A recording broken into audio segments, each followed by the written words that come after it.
tiempo de escuchar nuestro mensaje de vida. Heridas, es el agua en el desierto. Somos Vida Abundante Chile. El invierno. Bueno, siempre es un desafío enorme compartir la palabra con nuestra congregación, porque lo que hacemos los que podemos tener la oportunidad de predicar es trasladar sucesos, acontecimientos vividos, experimentados en tiempos pretéritos y llevarlo a la realidad presente.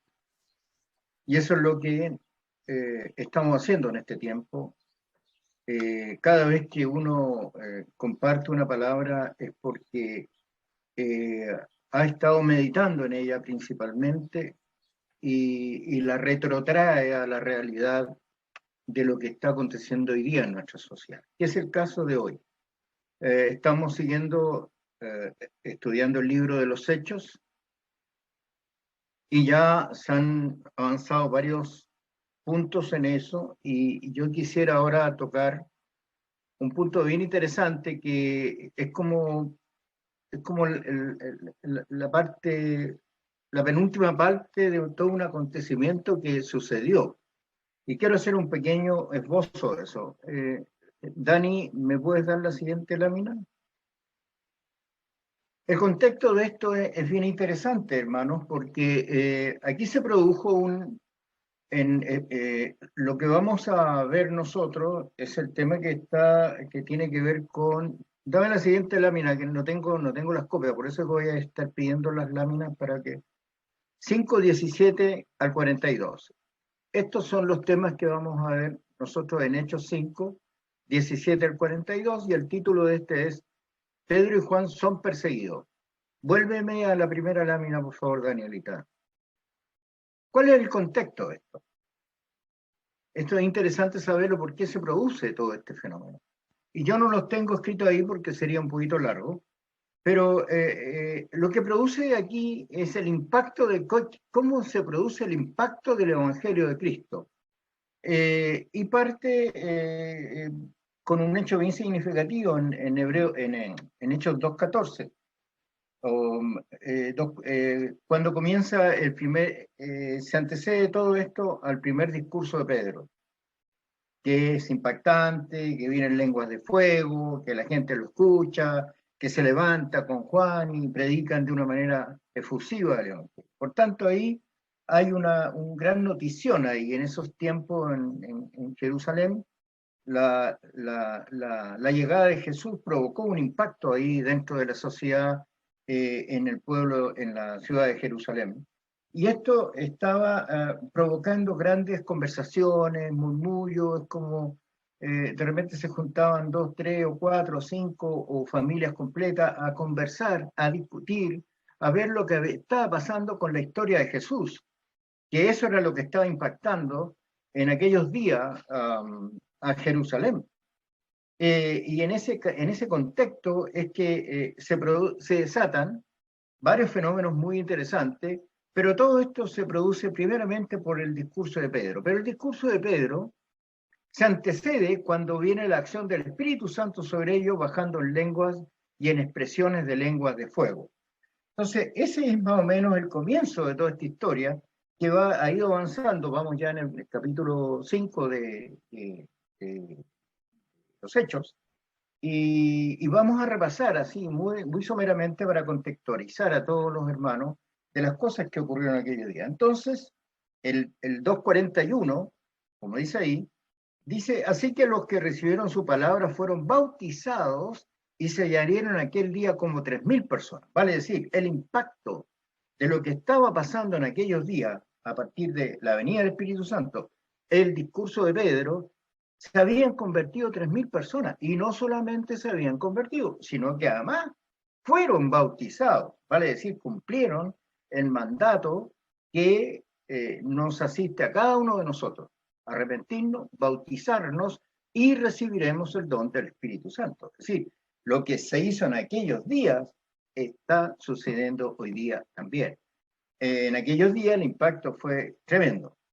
En el versículo 42 esta es una palabra muy conocida para los miembros de nuestro grupo en casa de Ñuñoa, porque al comenzar este año el Señor nos dio esta palabra y lo dejamos como lema.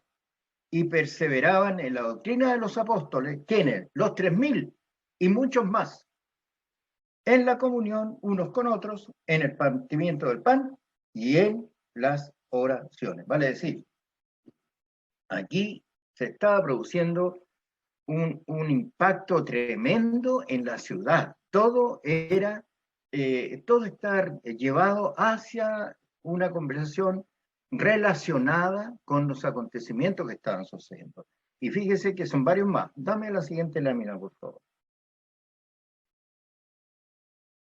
Entonces, aquí ya empezamos a ver en el tema del versículo 17 al 42, cómo se produce el primer impacto, cómo se produce una discusión, no una discusión, sino que un celo muy grande que empezó a surgir entre el mundo religioso judío y el nuevo anuncio, el anuncio de una salvación. La resurrección de Jesús ofrecía el perdón de los pecados, y eso era un tema muy complejo para los religiosos de aquellas épocas, y por eso que aquí en el versículo 17 se suman un poco la preocupación que tenían el sumo sacerdote y otros más respecto de lo que estaba pasando. Dice, se llenaron de celo en la parte final. Dame otra lámina, pero aquí, dame otra lámina.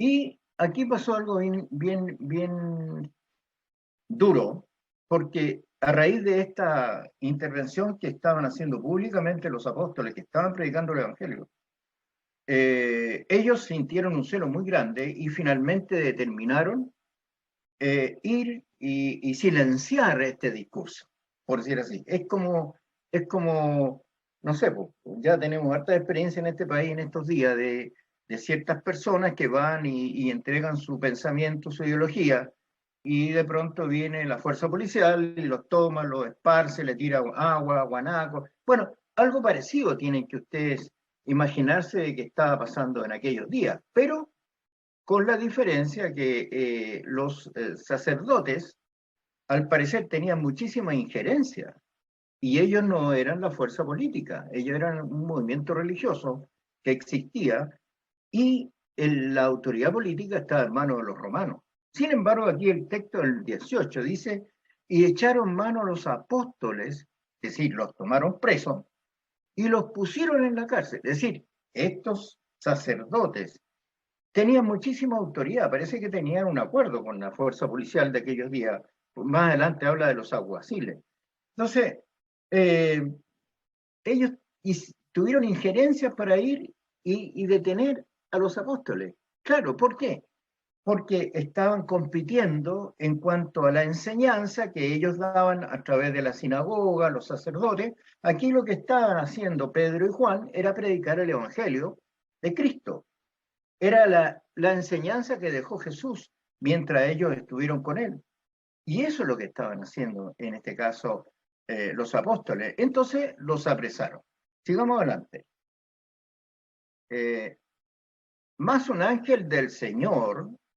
Bueno, a todo esto deben imaginarse ustedes, ¿no es cierto?, que ya los apóstoles estaban detenidos, estaban presos, y dejaron de predicar y fueron encarcelados. Más un ángel del Señor, en el versículo 19, dice, abriendo de noche las puertas de la cárcel y sacándolos, dijo, y puesto en pie en el templo, anunciad al pueblo todas las palabras de esta vida. Pero esto es muy interesante, el versículo 19. Cuando usted empieza a analizar esto, descubre que, porque aquí aparece la primera condición sobrenatural, más un ángel del Señor, es decir, un enviado, un emisario del Señor, fue y hizo una gestión muy particular. Dice que abriendo de noche las puertas de la cárcel y sacándolos dijo, es decir, los sacó. Pero interesante este tema, estos versículos son muy lindos, esta historia la encuentro notable, habiéndola estudiado una vez más, la encontré muy, muy hermosa porque está llena de acciones que nos superan en nuestra capacidad mental, ¿no? Dice que, y recibe instrucción, id, porque el id es un imperativo, anda, y puesto en pie en el templo, es decir, anda y ponte en el templo, y anuncia al pueblo todas las palabras de esta vida. ¿Y qué estaba pasando en aquellos días? Esto es interesante de ver. Dame una nueva lámina. Aquí habían ocurrido varios sucesos previos. Y aquí me voy a detener un par de minutos sin continuar con los versículos que están ahí. Primero, había ocurrido que ya hablamos de la participación de Pedro, el bautismo de los 3000, pero también un poco más adelante en el capítulo 3, se produce un fenómeno que también le produjo un escozor a los sacerdotes de aquellos días. Eh, un cojo fue sanado. Lo interesante de este cojo sanado, que está en el versículo 3, 6, capítulo 3, la curación de un cojo en la puerta que se llama La Hermosa, era un cojo que estaba permanentemente ahí y lo llevaban para que pidiera limosna. Bueno, y pasa el apóstol Pedro con Juan por ahí y se produce un diálogo que no lo voy a leer para ir ganando tiempo, pero dice, lo que le ofrece Pedro es algo notable en el 3.6 de Hechos 3.6, dice, no tengo plata ni oro, lo que tengo te lo doy. Es decir, él está tirando la mano para que le den una moneda. Pero Pedro le dice, mira, no tengo plata ni tengo oro, pero todo lo que tengo te lo doy. ¿Qué le dio Pedro a ese cojo? ¿Se imaginan ustedes lo que le dio? No le dio dinero, sino que todo, le dio el poder, la autoridad, le dio que conociera verdaderamente al Señor de señores, aquel que había muerto hacía poco tiempo y que estaba en la boca de muchos, porque él no solamente había muerto, sino que también había resucitado. Entonces, él le dice, con autoridad total y plena, le dice, levántate y anda. ¿Qué le dio Pedro a ese pueblo? Le ministró sanidad. Y no solamente le ministró sanidad, le restauró su, su cuerpo, le quitó su cojera, sino que además le otorgó el perdón de los pecados provenientes de Jesús. ¿Sabes por qué? Porque después él, en un acto de agradecimiento, dice que más adelante este relato dice que va junto con ellos al pórtico, a la sinagoga, y entra con él a la sinagoga, con el cojo. Bueno, cuando llegó allá el cojo con los apóstoles, produjo otro gran problema, otro gran impacto en aquellos días. Entonces, se estaban sucediendo muchas cosas que estorbaban muchísimo a los sacerdotes. Entonces, estas cosas estaban sucediendo. Por eso que en el 21 dice, habiendo oído esto, entraron de mañana en el templo y enseñaban. ¿Qué estaban haciendo? Siguiendo las instrucciones del ángel. Pero ya había un revolute ahí en Jerusalén. Estaba Pedro, estaban las lenguas de fuego, estaban los bautizados, estaba el cojo, estaba el caso de Ananías y Zafira. Es decir, había un acontecimiento extraordinario ahí. Entonces, no era una cosa sencilla para los judíos, para los sacerdotes, comerse todas estas cosas así a simple vista. Había algo que estaba generando, que estaba en una franca competencia con su doctrina. Sí, ese era el gran problema de ellos. Que estaban compitiendo con la doctrina de Jesús. Y obviamente ellos la sentían competencia, pero para los apóstoles del Señor lo único que tenían que hacer era difundir el evangelio por la cual Cristo había venido a expiar nuestra falta a través de su sacrificio en la cruz. Entre tanto, dice el 21, continuó, vinieron el sumo sacerdote y los que estaban con él, y convocaron al concilio y a todos los ancianos de los hijos de Israel, y enviaron a la cárcel para que fuesen traidores. Y aquí me voy a detener en un pequeño instante, porque parece ser que los sacerdotes no solamente tenían autoridad sobre las fuerzas políticas de aquellos días, sino que además parece que tenían pituto. Si usted lee bien esto, dice, y convocaron al concilio y a todos los ancianos de los hijos de Israel. Es decir, los hijos de los ancianos fueron llamados para que consultaran este tema de los apóstoles que estaban predicando el evangelio a diestra y siniestra, pasando por alto todas las recomendaciones que habían hecho, porque más adelante ustedes se van a dar cuenta que habían recomendaciones que estaban dando los sacerdotes en cuanto a que no debieran enseñar esa doctrina del tal Jesús. Entonces mandaron a buscar a los apóstoles. Pero cuando llegaron los alguaciles, y aquí ocurre algo notable, no los hallaron en la cárcel. Entonces volvieron y dieron aviso. Vale decir, fueron a buscarlos y se dieron cuenta que no estaban. Es que el ángel ya había actuado y los apóstoles habían salido de la cárcel. Pero sorprendentemente estaban los candados, las rejas cerradas, las cárceles estaban tal cual, y es más, estaban los guardias al borde de la cárcel, pero no estaban los apóstoles. Es decir, no había habido una fuga, como uno se imagina una fuga de encarcelados que rompen las cárceles, los fierros, hacen cualquier cosa con el objeto de salir. Bueno, no era el caso. Aquí salieron misteriosamente, salieron por la acción del Espíritu Santo. Entonces van y le informa, diciendo, por cierto, la cárcel hemos hallado cerrada con toda seguridad, ve usted, y los guardas fuera de pie ante las puertas, perdón, más cuando abrimos a nadie hallamos dentro. Vale decir, no estaban los apóstoles por la cual habían sido enviados a la prisión. No estaban. Sigue una nueva lámina. Cuando oyeron estas palabras, dice, el sumo sacerdote y el jefe de la guardia del templo y los principales sacerdotes dudaban en qué vendría a parar aquello. Vale decir, dice Chanfle, aquí dijeron, ¿en qué va a terminar esta cuestión? Ellos están predicando al Mesías que ellos creen. Pero eso está en contraposición con nuestras creencias, porque no se olviden ustedes que los sacerdotes, sus 5 libros, el Pentateuco, para ellos eran la vida. Ellos seguían todas las órdenes que aparecían en el Pentateuco, en los libros Génesis, Deuteronomio, Números, etc.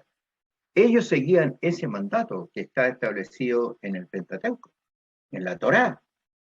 Y entonces cuando el Evangelio de Cristo se anuncia a través de los apóstoles, si bien es cierto, tenían cosas que eran coincidentes, porque no se olviden que en el discurso de Pedro, él usa contenidos del Antiguo Testamento y lo retrotrae a la realidad de aquel discurso. Habla de Joel, por ejemplo. Entonces, es interesante entender que lo que estaba pasando aquí era una disputa, hermano. Era una disputa de quién, más que quién tenía la razón, sino es porque ellos estaban enseñando una doctrina distinta a lo que ellos sentían que le correspondía defender y difundir en el pueblo de Jerusalén.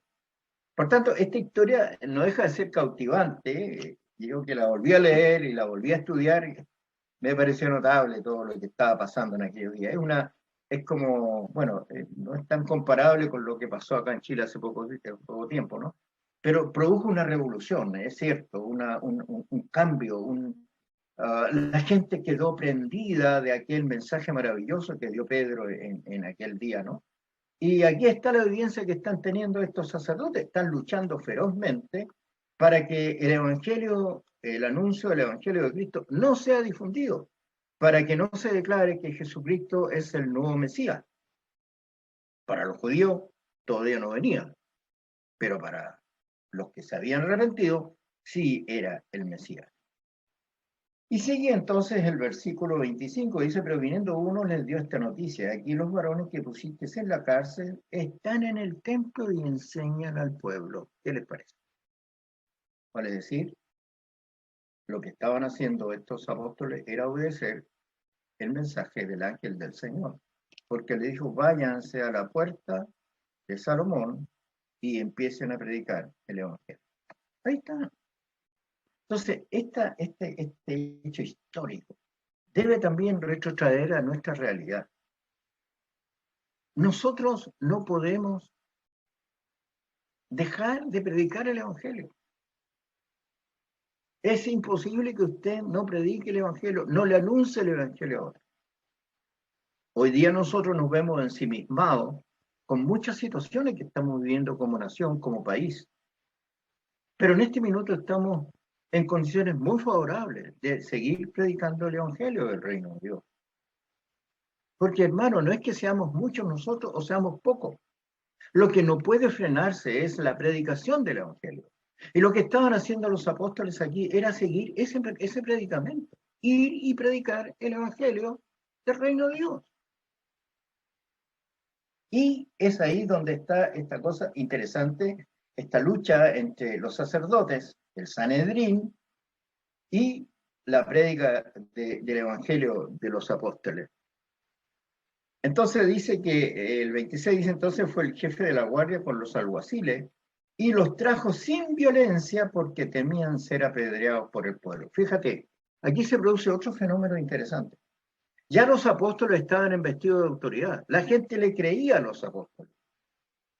Entonces, cuando fueron a buscarlo, los guardias, los alguaciles, los guardias, dijeron, no los traigan así amarrados, no los traigan castigándolos, no los traigan de manera así esclavizada a hablar con nosotros, porque puede el pueblo levantarse, se enardece el pueblo y los ataca a nosotros. Entonces, ya los apóstoles habían dejado establecido, habían implantado de manera maravillosa, por la gracia del Espíritu Santo, porque ya el Espíritu Santo estaba. No se olvide usted que vino el Pentecostés y ahí hubo una unción de gracia, dice que bajó el Espíritu Santo en forma de lenguas de fuego. Por tanto, había un poder enorme en ellos del Espíritu Santo, que era el que les daba la gracia, la sabiduría para poder predicar el Evangelio, considerando que por ahí, en uno de los textos que se lee ahí, donde ellos se visten de autoridad, siendo personas ignorantes y vulgas, dice la Escritura. Vale decir, no eran conocedores, es decir, no eran letrados, no eran hombres que habían estudiado como lo habían hecho los sacerdotes, que dominaban la Torá, pero perfectamente bien.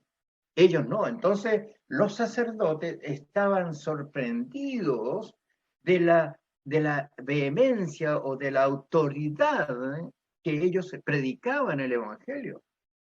Por eso que estaban como calladitos, pero a su vez tratando de acerruchar el piso de los apóstoles. Tenían temor que el pueblo se enardeciera si trataban mal a los apóstoles. Es decir, la consistencia de su prédica era tan maravillosa que ya muchos en la ciudad de Jerusalén habían optado por seguir a Cristo como su Señor y como su Salvador, que era lo que estaban impulsando los apóstoles. En el 27 hay una consulta. Dame la siguiente lámina, Danielita, por favor. Aquí hay una actitud bien interesante, por eso que me gusta mucho volver a repasar estos temas, ¿no? Dice, mira, los sacerdotes lo que le dicen a ellos, ¿no mandamos estrictamente que no enseñaseis en ese nombre? ¿Qué es lo que le está diciendo uno de estos sacerdotes?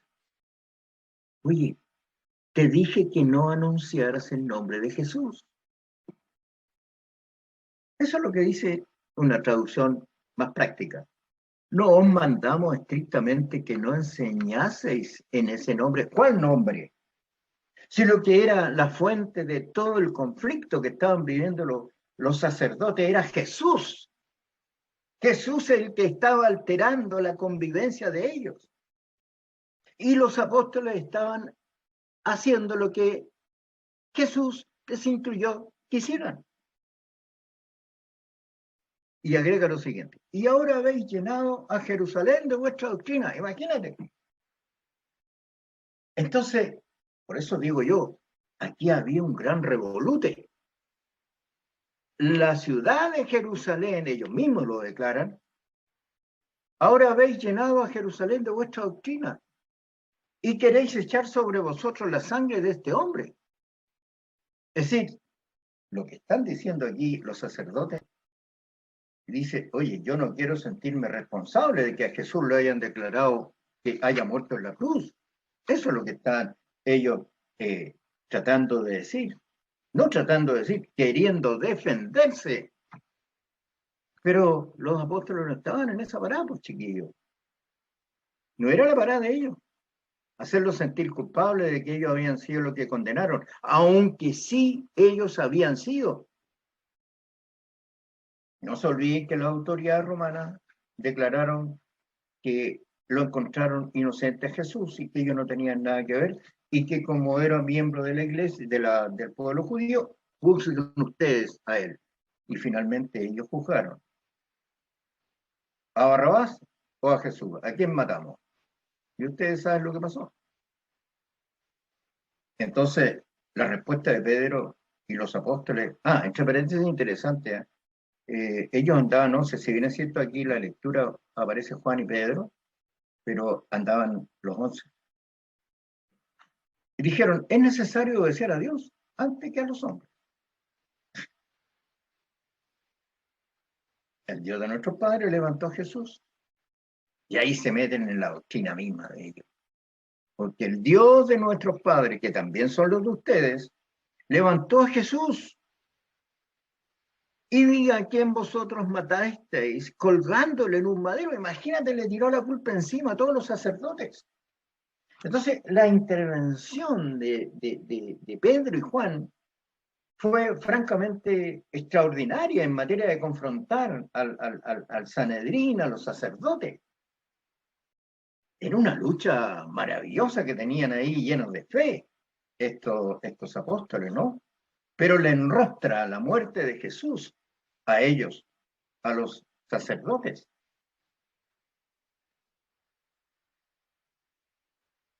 A este Dios, dice el 31, Dios ha exaltado con su diestra por príncipe y salvador, para dar a Israel arrepentimiento y perdón de pecado. Gloria a Dios. ¿Qué es lo que pasó acá? Que en rigor le puso la base sustentatoria del perdón a la vida de todo aquel que creyera en Jesucristo como Hijo de Dios. Eso es lo que pasó.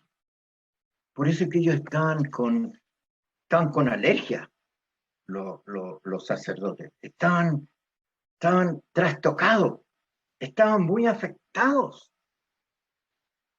Estaba poniéndose en duda su doctrina, porque era tan avasalladora la prédica de los apóstoles, la creencia del pueblo en aquellos días. Era tanta la gente que se había convertido, que creían que Jesucristo efectivamente había resucitado, que ellos se sentían abrumados. Es como que se levantó un nuevo pueblo, lejos de creerle a lo que ellos aplicaban por la ley. Por eso que ellos declaran en 31 a este Dios, a Jesús. Dios ha exaltado con su diestra por príncipe y salvador, para dar a Israel arrepentimiento y perdón de pecado. Vale decir, chicos, le dijo los sacerdotes Pedro y Juan, arrepiéntanse, pero tienen la oportunidad de arrepentirse para que sean perdonados sus pecados. Y nosotros, dicen, somos testigos suyos de estas cosas. Y también el Espíritu Santo, el cual ha dado Dios a los que le obedecen. Y aquí yo anoté, ya lo dije ya, Andrés, los acontecimientos que sucedían. Eso también los trastornaba a los sacerdotes. El sacerdote de aquellos días era, por aquí, Anás, Caifás, Juan y Alejandro. Eran los sacerdotes que estaban a cargo de toda esta responsabilidad en aquel día. Entonces, este Anás estaba consternado. Eso es lo que ustedes tienen que entender, hermanos queridos, o más que entender, tratar de trasladar sus pensamientos. ¿Por qué eran perseguidos? El título de la escritura que dice, Pedro y Juan son perseguidos. ¿Pero por qué eran perseguidos?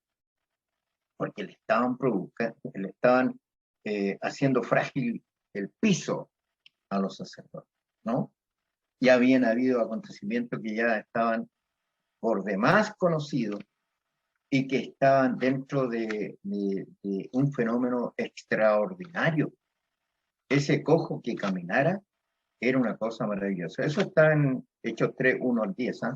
No lo voy a leer o solamente voy a leer una parte que me pareció interesante verlo. 3, 1 al 10. Ah, ya se lo dije ya. Pues. Entonces, él estuvo atento esperando recibir de ellos. Ah, Pedro con Juan, estoy leyendo el número 3, 4 del libro de los Hechos. Pedro con Juan, fijando en él los ojos, le dijo, míranos. Discernimiento espiritual, hermanos queridos. Entonces él estuvo atento, esperando recibir de ellos algo, una moneda. Mas Pedro dijo, no tengo plata ni oro, pero lo que tengo te doy. En el nombre de Jesucristo de Nazaret, levántate y anda. Entonces cuando ellos pronunciaron el nombre de Jesucristo de Nazaret y el cojo anduvo, se produjo el gran conflicto. Uno más de los sacerdotes. ¿Mm? Y termina de manera notable este texto cuando dice, y tomándole por la mano derecha, le levantó y al momento se le afirmaron los pies y tobillos. Y saltando, se puso en pie y anduvo y entró con ellos en el templo, andando y saltando y alabando a Dios. El milagro había acontecido. Y todo el pueblo le vio andar y alabar a Dios. ¿Te fijas? Esta es la revolución que estaba pasando en Jerusalén. El cojo caminó, el cojo saltó. Y no solamente saltó y caminó, sino que se fue con los apóstoles al templo a alabar a Dios. Fue a darle gracias a Dios. Y eso a los judíos le tenía con urticaria, a los miembros del Sanedrín. Urticaria que estaban con ellos. Y le reconocieron que era el que se sentaba a pedir limosna a la puerta del templo, la hermosa, y se llenaron de asombro y espanto por lo que le había sucedido. Son dos conceptos distintos. Uno es el asombro y otro es el espanto. Primero estaban sorprendidos que él caminara, pero el espanto, ¿cómo es que un cojo camina? Porque se le anunció que se levantara en el nombre de Jesucristo de Nazaret. Entonces, esta alergia que tenían los sacerdotes los tenía confundidos. Y como estaban en concomitancia con los romanos, ellos buscaban el mecanismo para tratar de silenciar a los apóstoles, ¿no? Sigamos. No, espérate un poquito, mijita. Vuélveme la lámina anterior. Ellos, entonces, estoy en el 33, ellos oyendo esto se enfurecían y querían matarlos. Este otro punto bien interesante. Claro, bueno. Cuando en las fuerzas, en este caso, esta religión, hay un gran opositor que me está haciendo lita, ¿qué es lo que yo quisiera hacer? Hacerlo desaparecer. Y ellos deseaban, de alguna forma, de manera cruel, engominiosa, matar a los apóstoles que estaban predicando el Evangelio. Querían matarlo. Es decir, se les pasó la peor de las soluciones, que aún así los hacía hundirse más en su conducta pecaminosa. Era para que no se hablara más de él.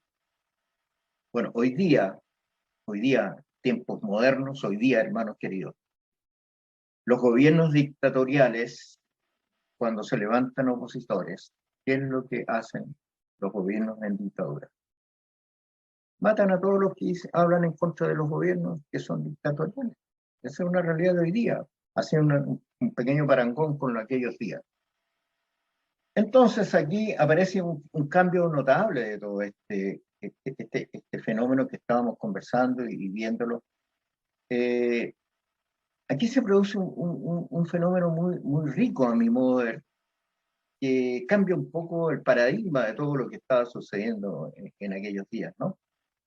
En el 34 dice, entonces levantándose en el concilio, Sanedrín, un fariseo religioso de cierto nivel, llamado Gamaliel, doctor de la ley, venerado de todo el pueblo, mandó que sacasen fuera por un momento a los apóstoles.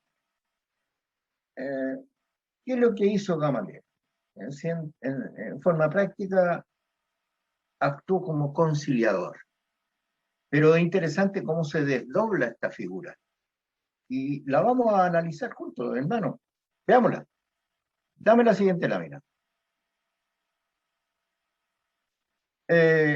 Y luego se manda un discurso para quienes estaban ahí en el concilio, en el Sanedrín y en todos estos hombres que estaban en autoridad viendo este problema, que tenemos una gran invasión de doctrina nueva que está afectando a nuestra doctrina, ¿no es cierto? Y les dice, Gamaliel le dice, varones israelitas, saquemos la cuenta. Eso es lo que le está diciendo. Mirad por vosotros, por nosotros mismos, lo que vais a hacer respecto de estos hombres, a estos hombres. Tengan cuidado con lo que van a hacer con estos hombres llamados apóstoles. Uno se llama Pedro y el otro se llama Juan. No lo dice, pero yo lo amplío para que veamos de qué se está pasando, qué es lo que qué está aconteciendo ahí, de qué manera se están desarrollando los acontecimientos. Aparece Gamaliel en medio de una situación en que el asunto era conflictivo porque finalmente algunos de los que estaban ahí reunidos querían matar a los apóstoles. Y él hace memoria de dos cosas. Muy interesante esto también. Primero dice, el 36 dice, porque antes de estos días se levantó Teudas, diciendo que era alguien, es decir, que era alguien importante, que tenía una nueva doctrina, que venía a anunciar algo consistente, algo que a la gente le produjo un atractivo. Eso es lo que está diciendo Gamaliel, este Teudas. A este se unió un número como de 400 tipos. Es decir, su prédica, o su anuncio, o su propuesta, captó la venia de 400 personas, más o menos. Eso es lo que Gamaliel trata de explicar, o explica más que trata. Pero él fue muerto, dice. Y todos los que le obedecían fueron dispersados y reducidos a nada. Entonces, dice, ojo, a no engañarse con este tema, porque ya apareció un Teudas que también tenía una doctrina, que tenía un pensamiento y que tuvo muchos tipos que estaban afín a su doctrina, pero cuando él murió desapareció ese movimiento, por decir así. Tenemos que tener cuidado, dice Gamaliel. ¿No será que esto puede ser un poco distinto? Y luego ejemplifica de otra forma. Y ahora os digo, apartado de estos hombres y déjalo, porque si este consejo o esta obra es de los hombres, ¿qué dice ahí el texto? No sé si lo están leyendo, me están siguiendo la lectura. Dice, se desvanecerá. Vale decir, desaparecerá.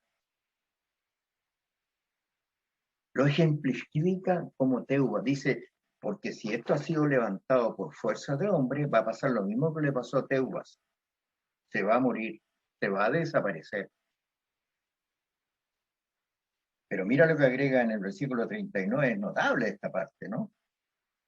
Porque dice, mas si es de Dios, no la podréis destruir. Le está diciendo a sus congéneres, a los mismos sacerdotes, a los que pensaban igual que él. La diferencia estaba en que él había abierto su mente a entender que si había un error de parte de los sacerdotes, iban a cargar con la sangre de Jesús. Y eso, Gamaliel bajó su nivel de furia, de indignación, y lo puso en un lugar de templanza, de orden, de cuidado, de no hacer las cosas con la cabeza caliente. En el fondo eso lo quiso decir. Porque cuando nosotros asumimos actitudes en nuestra vida con la cabeza caliente, lo más probable es que nos equivoquemos. Porque no hay mesura en el individuo que ya, está exasperado, está extralimitado en su templanza. Termina definitivamente a veces cometiendo grandes y gravísimos errores. Entonces, este Gamaliel trata de que no se produzca ese fenómeno. Por eso que la participación de Gamaliel a mí me pareció muy interesante y muy templada para la realidad de lo que estamos viendo. Y ahora os digo, apartados de estos hombres, de Juan y Pedro, déjenlo que se vayan. Porque si este consejo o esta obra es de los hombres, se va a desvanecer. Si lo que están diciendo ellos nos sirve mucho y cuando estos hombres se vayan, se va a morir todo lo que ellos han hablado, se va a morir. Nadie va a poder oponerse. Más, dice, y aquí viene la contraposición notable de Gamaliel, ¿no? Más si es de Dios, no la podréis destruir. No seáis tal vez hallados luchando contra Dios. Ya ahí los puso entre la espada y la pared. ¿No será que si, más si es de Dios, dice, no la puedes? Gloria a Dios, Gamaliel ya tenía clara la cosa. Porque lo que él estaba escuchando, los rumores, lo que le llegaba a sus oídos, la información que le llegaban de sus verdaderos agentes secretos, era que en realidad era una cuestión demasiado portentosa. Era sobrenatural. Por eso él declara que si esto es de Dios, los hombres no la podremos destruir. Hermanos queridos, estoy concluyendo el mensaje de esto. La obra de Dios en tu corazón, la obra de lo que tú has hecho en el nombre de Jesús, no puede ser destruida por hombre alguno, porque Él mismo actuó sobre tu vida, en fe, en convicciones, en llamarte a un servicio en la obra de Dios. Por eso es que ninguna de las cosas que tú hagas en la obra de Dios es despreciable, es dejada de tomar en cuenta. Todo tiene un valor, cualquiera sea el rol que tú cumplas, aún el más insignificante, como si el de mayor compromiso con la obra, es parte de lo que Dios necesita que tú cumplas. Lo que Él ha hecho en tu corazón no podrá ser destruido por causa alguna de los hombres. Entonces este Gamaliel los tenía enfrentados a un gran problema, al resto de sus congéneres. Y convinieron con Gamaliel, dice aquí, ¿no? Y llamando a los apóstoles, después de azotarlo, le sacaron la ñolla a estos pobres, les intimaron que no hablasen en el nombre de Jesús y los pusieron en libertad. ¿Qué les parece? Lo llamaron, compadre, para que no te la llevéis tan peladita, te vamos a pegar un par de azotes a ti y a tu compadre. te vamos a sacar un par de azotitos, te lo vamos a mandar por la espalda. ¿Te queremos decir algo? No hables más de Jesús. Te lo digo. Gamaliel, no hablen más de Jesús. No sigan difundiendo el nombre de Jesús. Luego de eso, lo pusieron. Hermanos, ¿cuántos azotes te han dado por Jesús? ¿Cuánta humillación has padecido por causa de Jesús? ¿Cuántas veces has querido levantarte en contra de aquel que te ha instado a obedecer los mandamientos y los pensamientos de Jesús? ¿Cuántos de nosotros todavía no hemos recibido ni un solo azote por causa del nombre de Jesús? A veces nos falta recibir un azote para que comprendamos que la tarea con Jesús no termina nunca. Tú naces para vida eterna.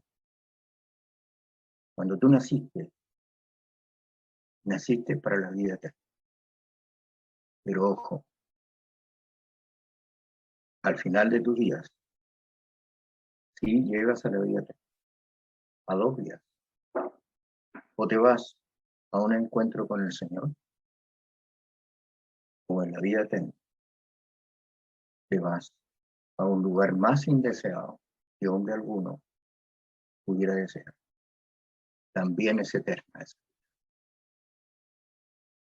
Hermanos, ¿cuántos azotes recibiste por Jesús en el o en tu vida?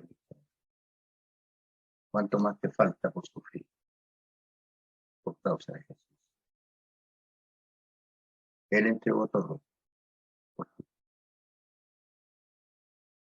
El sudor de su sangre cayó por su cuerpo. Desde la corona de espinas, enterrada indignamente, fue humillado. Y esa sangre que se vertió en la cruz es la que nos otorgó el perdón de nuestros pecados.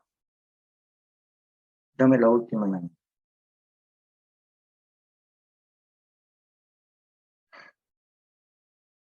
Y ellos salieron de la presencia del concilio, gozosos de haber sido tenidos por dignos de padecer afrenta por causa del nombre de Jesús.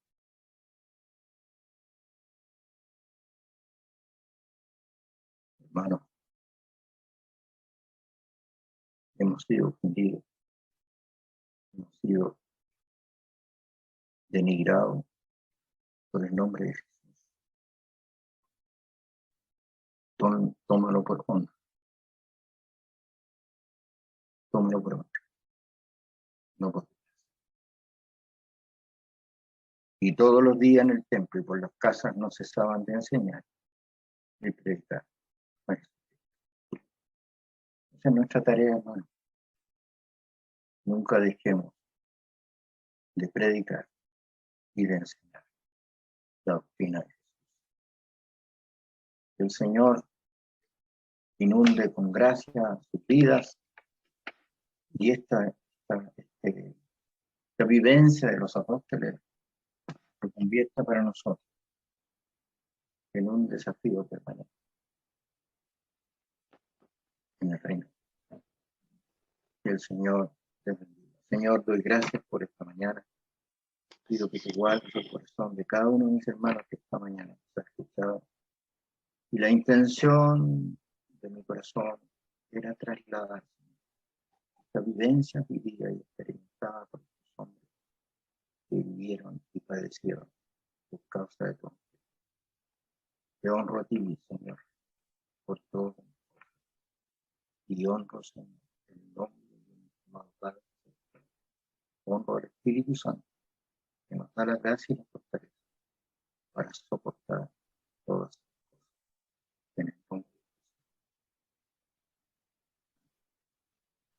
Bien, hermanos, muchas gracias por estar ahí. Dios los bendiga.